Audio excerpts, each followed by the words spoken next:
Liquor scam అంటే ఎట్లుంటుందంటే చంద్రబాబు నాయుడు హయాంలో జరిగినది లిక్కర్ స్కామ్ అంటారు. ఏడాదికి 1300 కోట్లు ప్రివిలేజ్ ఫీ ఒక జీవోతో వేవ్ చేసి ఆ తర్వాత క్యాబినెట్ 4 ఖర్చుకుని క్యాబినెట్ అప్రూవల్ తీసుకున్నారు చంద్రబాబు నాయుడు ఆ రోజు. అలాగే 40,000కు పైగా బెల్ట్ షాపులు పెట్టి అడ్డంగా వాటి ద్వారా మద్యం ఏరులై పారించారు. 4-5 డిస్టిలరీలకు 50% పైగా ఆర్డర్లు ప్లేస్ చేసి పక్షపాతం చూపించారు. 4,000-5,000 మద్యం షాపులు సిండికేట్లు ఫామ్ చేసి తమ పార్టీ నాయకులకు ఇచ్చి ఈరోజు అదే చేస్తున్నాడు, ఇంకొంచెం అడ్డగోలుగా చేస్తున్నాడు, తద్వారా దోపిడీ చేస్తున్నాడు. ఇన్ని ఆధారాలు ఉన్న దాంతో జగన్మోహన్ రెడ్డి గారు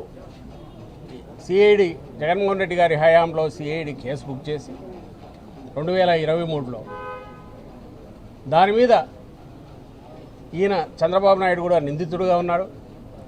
ఈరోజు ఇంకా నిందితుడుగా ఉన్నాడు. యాంటిసిపేటరీ బెయిల్ మీద ఉన్నాడు ఆయన.